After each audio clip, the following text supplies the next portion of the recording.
Drone মিসাইলের ঝড়ে কেঁপে উঠল ইসরায়েল, হুথিদের চমকপ্রদ শক্তি প্রদর্শন। রাতের অন্ধকারে হঠাৎ করেই বেজে ওঠে সাইরেন। তেল আবিব থেকে শুরু করে মধ্য ইসরায়েলের আকাশ জুড়ে আতঙ্কের ছায়া, কারণ ইয়েমেনের হুথি বিদ্রোহীরা আবারও এমন এক শক্তি প্রদর্শন করল যা ইসরায়েলি প্রতিরক্ষা ব্যবস্থাকেও বিভ্রান্ত করে দিল।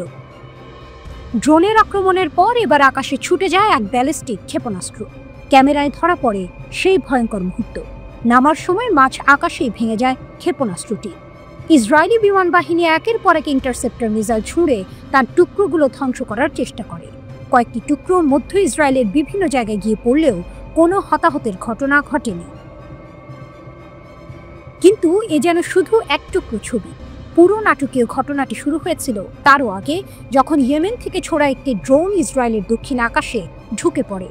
প্রতিরক্ষা ব্যবস্থা বারবার চেষ্টা করেও একবারে তা নামাতে পারেনি। কয়েক দফা লড়াইয়ের পর অবশেষে ভূপাতিত করা হয় সেই চালকবিহীন ড্রোন।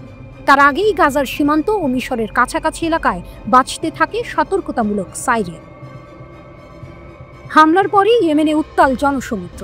হাজার হাজার হুথি সমর্থক রাইফেল হাতে ফিলিস্তিনি পতাকা উড়িয়ে ইসরায়েল বিরোধী স্লোগান তুলছিল। সেই সমাবেশের ঠিক পরপরই হামলা চালিয়ে বিশ্বকে বার্তা দিল হুথিরা, আমরা আছি, আমাদের শক্তি থেমে নেই। মুখপাত্র ব্রিগেডিয়ার জেনারেল ইয়াহিয়া সারি ঘোষণা করেন, প্যালেস্টাইন 2 ব্যালিস্টিক ক্ষেপণাস্ত্র ইসরায়েলি প্রতিরক্ষা ভেদ করেছে। আমাদের লক্ষ্য ছিল বেন গুরিয়ন বিমানবন্দর। আমরা বিভ্রান্তি তৈরি করেছি, মিলিয়ন মিলিয়ন ইসরায়েলি আশ্রয়কেন্দ্রে পালিয়েছে, বিমানবন্দরের কার্যক্রম বন্ধ হয়েছে। তিনি আরও দাবি করেন, শুধু ক্ষেপণাস্ত্র নয়, তেল আবিব ও আশকেলনের সামরিক ঘাঁটিতে 2টি ড্রোনও নিক্ষেপ করা হয়েছে। এটি কোনো বিচ্ছিন্ন ঘটনা নয়। গত 2023 সালের নভেম্বরে প্রথম ইসরায়েলের বিরুদ্ধে হামলা চালায় ইয়েমেনের হুথিরা। এরপর থেকে আকাশপথে যেন এক নতুন যুদ্ধের সূচনা হয়েছে। 2025 সালের জানুয়ারিতে স্বল্পমেয়াদী যুদ্ধবিরতির সময় আক্রমণ থেমেছিল বটে, কিন্তু ততদিনে তারা ইসরায়েলের দিকে ছুঁড়েছে 40টিরও বেশি ব্যালিস্টিক ক্ষেপণাস্ত্র ও ড্রোন। এরপর আবারও মার্চ মাসে যখন আইডিএফ গাজায় হামলা জোরদার করে, তখন থেকে হুথিদের পাল্টা আক্রমণ আরও তীব্র হয়। সর্বশেষ হিসাবে তারা 71টি ব্যালিস্টিক ক্ষেপণাস্ত্র এবং অন্তত 23টি ড্রোন নিক্ষেপ করেছে। এর মধ্যে কয়েকটি ব্যর্থ হলেও বাকিগুলো ইসরায়েলের আকাশ প্রতিরক্ষায় এক অপ্রতিরোধ্য চাপ তৈরি করেছে। এই ঘটনাগুলো শুধু হামলা নয়, এ যেন বার্তা। ইয়েমেনের ভগ্নদশা ভূমি থেকে উঠে আসা এক বিদ্রোহী শক্তি আজ এমন এক অবস্থানে দাঁড়িয়েছে যেখানে ইসরায়েলের মতো আধুনিক প্রযুক্তি নির্ভর রাষ্ট্রও বারবার বাধ্য হচ্ছে সতর্ক সংকেত বাজাতে। প্রশ্ন জাগছে, এই সংঘাত কোথায় গিয়ে থামবে আর কতটা দূর পর্যন্ত তাদের ক্ষেপণাস্ত্র পৌঁছাবে? নিশ্চিত উত্তর কেউ জানে না। তবে এটা স্পষ্ট, হুথিদের শক্তি এখন শুধু ইয়েমেনেই সীমাবদ্ধ নয়, তা ছড়িয়ে পড়েছে মধ্যপ্রাচ্যের রাজনীতির কেন্দ্রবিন্দুতে।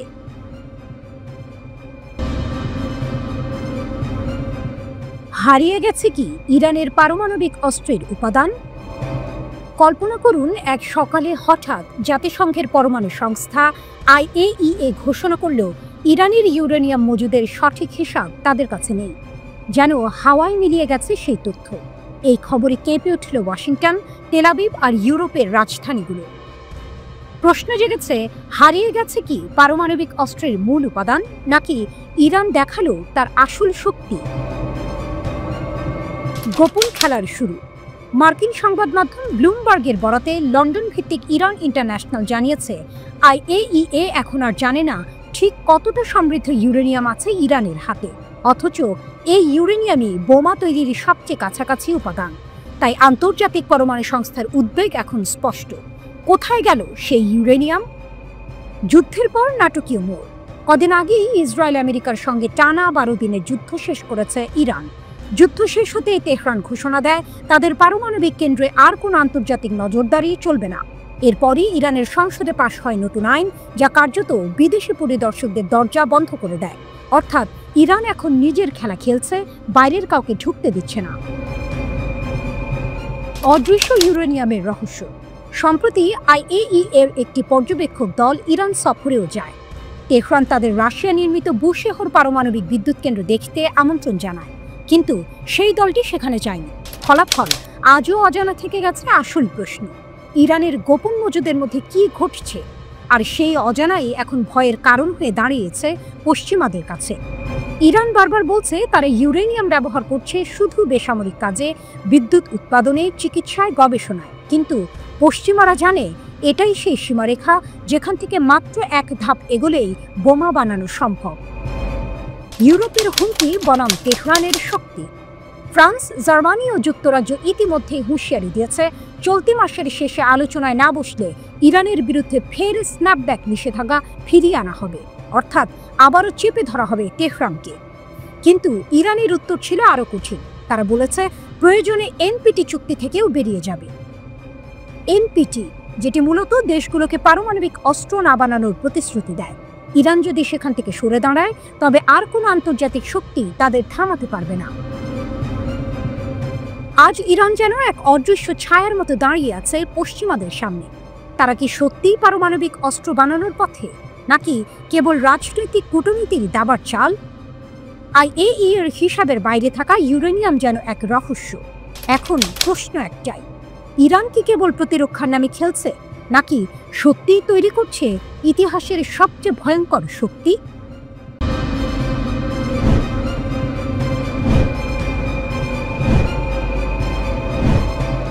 জুনের সেই সকাল, ইতিহাসের পাতায় এক ইরানের জন্য এক রাঙা অধ্যায়। খোরামশাহের শরিজিল থেকে ছুটে যাওয়া ক্ষেপণাস্ত্র একের পর এক গিয়ে আছড়ে পড়ে ইসরায়েলের বুকের ওপর। পৃথিবী তখন দেখেছিল ইরানের প্রতিশোধের আগুন কতটা নির্মম হতে পারে। কিন্তু ইরান তখনও বলেছিল এটাই শেষ নয়, আমাদের কাছে আরও অদেখা, আরও অজানা অস্ত্র মজুত আছে। এখন জানা গেল সেই গোপন অস্ত্রগুলোর মধ্যে একটির নাম কাশেম বসির। অদম্য শক্তির জন্ম। কাশেম বসির শুধু একটি ক্ষেপণাস্ত্র নয়, এটি যেন ইরানের অদম্য আত্মার প্রতীক। কঠিন জ্বালানি চালিত এই মিসাইলের পাল্লা 1200 কিলোমিটার। প্রতিরক্ষা মন্ত্রী ব্রিগেডিয়ার জেনারেল আজিজ নাসির জাদে গর্ব ভরে বলেন, ইসরায়েলের আগ্রাসনের জবাবে চালানো ট্রু প্রমিস 1 ও ট্রু প্রমিস 2 অভিযানের অভিজ্ঞতা দিয়েই জন্ম এই অগ্নিদানবের। এর বৈশিষ্ট্য: শত্রুর ইলেকট্রনিক যুদ্ধ প্রযুক্তি কিংবা ইলেকট্রোম্যাগনেটিক প্রতিরোধ ব্যবস্থা কোনোটিই এর উপর কার্যকর নয়। কাশেম বসির লক্ষ্যবস্তুতে এমনভাবে আঘাত হানে যেন শল্য চিকিৎসার নিখুঁত ছুরি, অদেখা অথচ সর্বদা প্রস্তুত। সবচেয়ে নাটকীয় বিষয় হলো গত জুনের 12 দিনের যুদ্ধেও এই মিসাইল ব্যবহার করা হয়নি। ইরানি মন্ত্রী জানান, যদি যুদ্ধ আরও দীর্ঘ হতো, 15 দিন অবধি টেনে নেওয়া যেত, তবে শেষ দিনগুলোয় ইসরায়েল কোনোভাবেই ইরানের ক্ষেপণাস্ত্র প্রতিহত করতে পারত না। তাই শত্রুরা নিজেরাই যুদ্ধ সংক্ষিপ্ত করে। এ যেন দাবার খেলা, যেখানে ইরান শেষ চাল না খেলেও বোঝাতে পেরেছে চেকমেট নিশ্চিত ছিল। সমুদ্র থেকে নতুন বার্তা, আবারও সেই শক্তি প্রদর্শন। এবার শুধু সীমান্তে নয়, সমুদ্র পথেও। বিশাল মহড়ায় কাশেম বসির সহ একের পর এক মিসাইল আকাশে ঝড় তোলে। সমুদ্রের নীল জলরাশিও যেন সাক্ষী হয়ে থাকে ইরানের নতুন যুদ্ধ প্রস্তুতির। আয়াতুল্লাহ খামেনির বাহিনী যেন ঘোষণা করে দিল, আমরা প্রস্তুত। যদি আবারও আগ্রাসন আসে তবে আকাশ, জল, মাটি কোথাও নিরাপদ থাকবে না। ভাবুন এক মুহূর্ত, রাতের আকাশ অন্ধকার, হঠাৎ আগুনের রেখা ছুটে যায় দিগন্তে। কাশেম বসিরের গর্জনে আকাশ ফেটে পড়ে। ইসরায়েলের আকাশ প্রতিরক্ষা ব্যবস্থা চোখ মেলে তাকায়, প্রতিরোধে নামে, কিন্তু সব ব্যর্থ। প্রতিটি আঘাত, প্রতিটি বিস্ফোরণ যেন কবিতা লিখে যায়, ইরানের প্রতিরোধের কবিতা। ইরানের বার্তা। প্রতিরক্ষামন্ত্রী আজিজ নাসির জাদে বললেন, আমাদের আরও অস্ত্র আছে, আরও গোপন শক্তি। শত্রুরা আবারও যদি সীমা লঙ্ঘন করে তবে সেই শক্তির স্বাদ তারা অবশ্যই পাবে। এ যেন এক সতর্কবার্তা নয়, বরং অগ্নি ঘোষণা। কাশেম বসির একটি নাম, একটি প্রতীক, একটি আতঙ্ক। ইসরায়েলকে ভীত করে, আমেরিকাকে ভাবায়, আর বিশ্বকে মনে করিয়ে দেয় ইরান কেবল প্রতিরোধ করে না, ইরান প্রতিটি আঘাতে ইতিহাস লিখে যায়। একদিন জুনে মিসাইল গর্জে উঠেছিল, আজ সেই সুরেরই নতুন সংস্করণ, নাম কাশেম বসির। যদি যুদ্ধ ফের শুরু হয় তবে পৃথিবী হয়তো দেখবে এই অগ্নিদানব কেমন করে আকাশ থেকে নেমে আসে শত্রুর বুকে।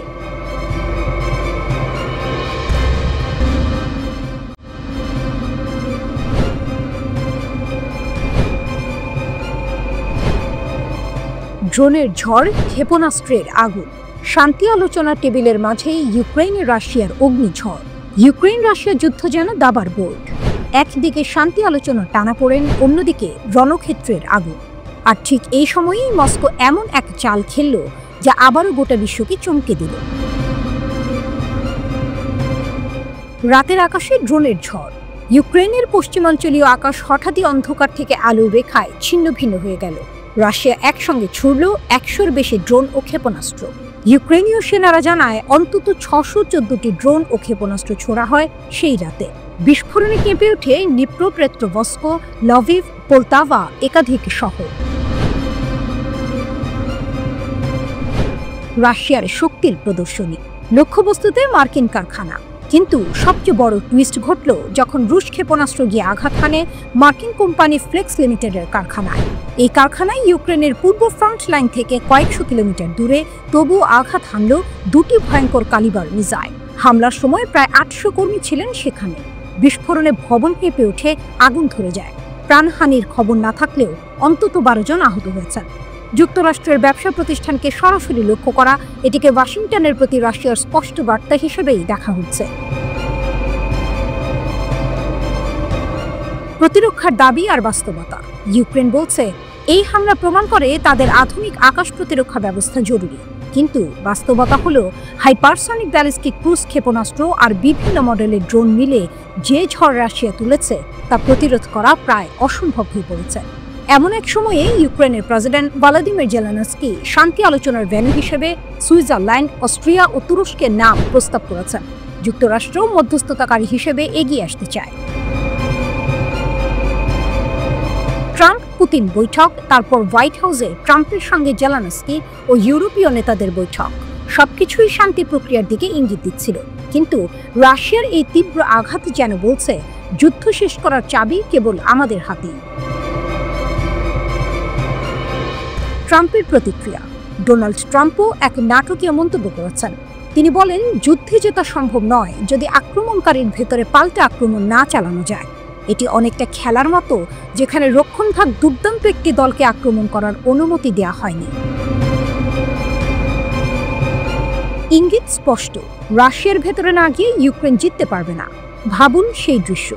অন্ধকার রাতে হঠাৎ একসঙ্গে ছুটে আসে শত শত ড্রোন। মাটিতে কাঁপন, আকাশে আগুন। ইউক্রেনের আকাশ প্রতিরক্ষা ব্যস্ত হয়ে উঠেছে, তবুও কিছু ড্রোন পেরিয়ে গেল। আঘাত হানল সরাসরি যুক্তরাষ্ট্রের ব্যবসায়িক কারখানায়।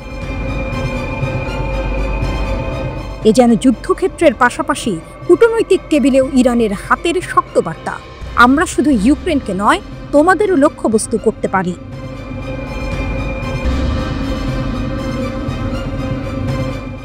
কল্পনা করুন, অসীম নীল সমুদ্র হঠাৎ কেঁপে উঠল। ঢেউয়ের বুক চিরে ছুটে যাচ্ছে একের পর এক cruise missile.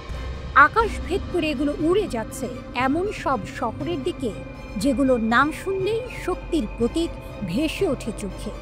New York, Washington. আমেরিকার মতো বিশ্বের সবচেয়ে শক্তিশালী দেশকে লক্ষ্য করে হুঁশিয়ারি দিল তেহরান। ইরানের সংসদের জাতীয় নিরাপত্তা ও বৈদেশিক নীতি কমিশনের এক প্রভাবশালী আইন প্রণেতা স্পষ্ট জানালেন, তাদের হাতে আছে সমুদ্র থেকে নিক্ষেপযোগ্য ভয়ঙ্কর ক্রুজ মিসাইল। চাইলে এগুলো আঘাত হানতে পারবে আমেরিকার শহরে, এমনকি ইউরোপের গভীর হৃদয়ে। এটি কোনো কল্পনা নয়, বরং এক বাস্তব শক্তির প্রতিধ্বনি। গত ২০ বছর ধরে ইসলামিক রিভলিউশনারি গার্ড কর্পস IRGCর অ্যারোস্পেস ফোর্স সমুদ্রের বুককে পরিণত করেছে এক ভাসমান দুর্গে। যুদ্ধজাহাজ, সাবমেরিন আর অদৃশ্য মিসাইল সিস্টেম দিয়ে তারা গড়ে তুলেছে এমন প্রতিরক্ষা যা মুহূর্তে আক্রমণাত্মক শক্তিতে রূপ নিতে পারে। এই ঘোষণা আসার কিছুক্ষণের মধ্যেই সমুদ্র কেঁপে উঠল। ভারত মহাসাগরের উত্তরাংশ আর ওমান সাগরে শুরু হলো ২ দিনব্যাপী ভয়ঙ্কর সামরিক মহড়া ইকতেদার 1404। এখানে হাজির হলো ইরানের প্রকৃত শক্তি। যুদ্ধজাহাজ ভরা মিসাইল, সাবমেরিন গোপনে শত্রু খুঁজছে, আকাশ ইউনিট সতর্ক পাহারায়, উপকূল থেকে সমুদ্র ভিত্তিক ঘাঁটি একসাথে মিসাইল নিক্ষেপ করছে। লক্ষ্যবস্তুগুলো মুহূর্তেই ধ্বংস। সমুদ্র যেন রূপ নিল জ্বলন্ত রণক্ষেত্র।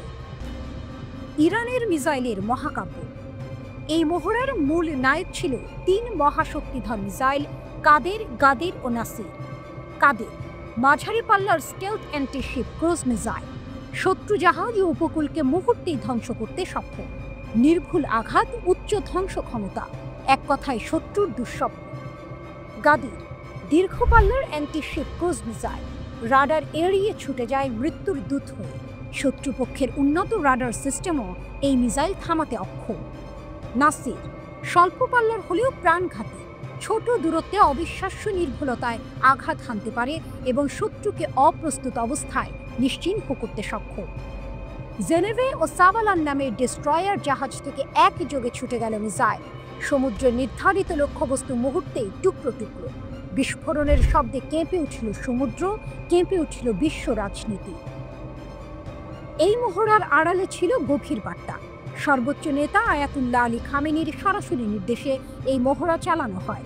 উদ্দেশ্য শুধু প্রতিরক্ষা নয়, বরং ঘোষণা, ইরান আক্রমণের জন্য প্রস্তুত। আমাদের শক্তি কোনো প্রদর্শনী নয়, এটি বাস্তব।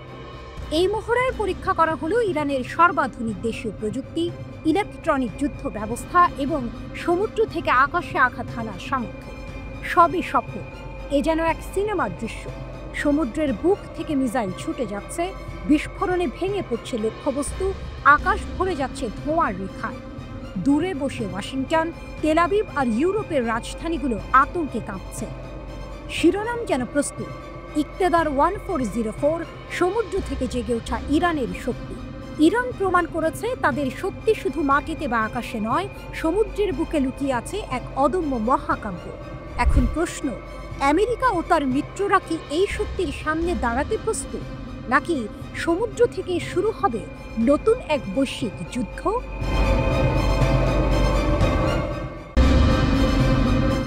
রাত নেমেছে গাজার দক্ষিণে। ভাঙা বাড়ি ঘর, জ্বলন্ত ধ্বংসস্তূপ, কাঁপতে থাকা আকাশ। হঠাৎ করে গুলির শব্দে থরথর করে ওঠে দক্ষিণ গাজার আল জাইতুন মহল্লা। মসজিদের পাশেই দীর্ঘদিন ধরে অবস্থান নিয়েছিল ইসরায়েলি ট্যাঙ্ক আর সামরিক যান। ঠিক সেখানেই হঠাৎ বেরিয়ে আসা এক ইসরায়েলি সেনাকে লক্ষ্য করে গুলি ছোড়ে আল কাসম ব্রিগেডের যোদ্ধা। মুহূর্তেই থেমে যায় সেই সেনার চলাচল। এক দফা মেশিনগানের গুলিতে নিস্তব্ধ হয়ে যায় হায়নার মতো দখলদার সৈন্য। কিছুক্ষণের মধ্যে আকাশে দেখা যায় উদ্ধারকারী হেলিকপ্টার। আহত কিংবা নিহত সেনাদের সরিয়ে নিতে নামে সেটি। দৃশ্যটা যেন প্রতিরোধের এক ছোট ছবি, যা আঁকা হচ্ছে দিনের পর দিন। অবরোধের শহরে অবিনশ্বর প্রতিরোধ। গাজার মানুষ আজ 2 বছরেরও বেশি সময় ধরে শ্বাসরুদ্ধ অবরোধে। আকাশ থেকে বোমা, সমুদ্রপথে অবরোধ, স্থলপথে ঘিরে রাখা। মৃত্যু আর ক্ষুধার্ত দিন তাদের নিত্যসঙ্গী। তবু ভাঙেনি তাদের মনোবল। গাজা প্রমাণ করছে প্রতিরোধ কখনো শেষ হয় না। দক্ষিণের খান ইউনিসের আল সাঁতার আল ঘারবি এলাকায় ইসরায়েলি সামরিক যান চলাচল করছিল। হঠাৎ 17 মিলিমিটার মর্টারের গোলা আছড়ে পড়ে। চারপাশ কেঁপে ওঠে। আল কুদস ব্রিগেড দাবি করে তাদের এই হামলায় শত্রুর সামরিক যন্ত্রপাতি ভেঙে গেছে। ভিন্ন ব্রিগেড এক প্রতিরোধ। খান ইউনিসের উত্তরে আল ভিল্লা স্ট্রিটে আবারও নাটকীয় দৃশ্য। আল আকসা শহীদ ব্রিগেড আর আল নাসের সালাহ উদ্দিন ব্রিগেড, দুটি ভিন্ন সংগঠন, কিন্তু একই কণ্ঠে একসাথে ছুঁড়ে দেয় 60 মিলিমিটার মর্টার। লক্ষ্য ইসরায়েলি সেনাদের সমাবেশ ও সামরিক যানবাহন। গাজার মানুষ এই দৃশ্যকে আখ্যা দিয়েছে ভ্রাতৃত্বের প্রতিরোধ। কারণ ভিন্ন পতাকার নিচে দাঁড়িয়েও কণ্ঠস্বর একটাই, স্বাধীনতার ডাক। আকাশ থেকেও আঘাত। শুধু স্থলযুদ্ধ নয়, আকাশেও পাল্টা আঘাত। দক্ষিণ গাজার আকাশে চক্কর দিচ্ছিল এক ইসরায়েলি ড্রোন। নজরদারির কাজে ব্যস্ত সেই প্রযুক্তির চোখ মুহূর্তেই ভূপাতিত হলো। মুজাহিদিন ব্রিগেডের যোদ্ধারা গুলি ছুড়ে নামিয়ে দিল ড্রোনটিকে। কালো ধোঁয়া ছড়িয়ে পড়ল আকাশে। ইসরায়েলি প্রযুক্তির দাম্ভিকতার পতন যেন চোখের সামনে ফুটে উঠল। প্রায় 23 মাস ধরে গাজার আকাশ কাঁপছে বোমার শব্দে। হাসপাতাল ভেঙে পড়েছে, শিশুদের খেলনা ভেঙে গেছে, শহর পরিণত হয়েছে ধ্বংসস্তূপে। তবু প্রতিদিনই লেখা হচ্ছে নতুন প্রতিরোধের গল্প। ধ্বংসের ভেতর থেকে জন্ম নিচ্ছে সাহসের আলো। অন্যদিকে তেল আবিবে ইসরায়েলি জিম্মিদের পরিবারের সদস্যরা প্রতিবাদে নেমেছেন। তারা যুদ্ধ থামিয়ে বন্দীদের ফিরিয়ে আনার দাবি করছেন, কিন্তু নেতানিয়াহুর সরকার যুদ্ধ চালিয়ে যাওয়ার সংকেত দিচ্ছে। ফলে রক্তপাত থামছে না, আর প্রতিরোধ আরও তীব্র হচ্ছে। এই ধারাবাহিক হামলাগুলো শুধু সামরিক অভিযান নয়, বরং এক অদম্য বার্তা। আমরা বেঁচে আছি, আমরা প্রতিরোধ করছি। ইসরায়েল যত ট্যাঙ্ক, ড্রোন বা যুদ্ধ বিমান নিয়ে আসুক না কেন, ভাঙা শহরের গলিগুলোতে জন্ম নিচ্ছে নতুন সাহসের গল্প। একদিন ইতিহাস লিখবে গাজার ধ্বংসস্তূপের ভেতর থেকেও এক জাতি মাথা তুলে দাঁড়িয়েছিল, লড়েছিল আর রক্ষা করেছিল নিজের অস্তিত্ব।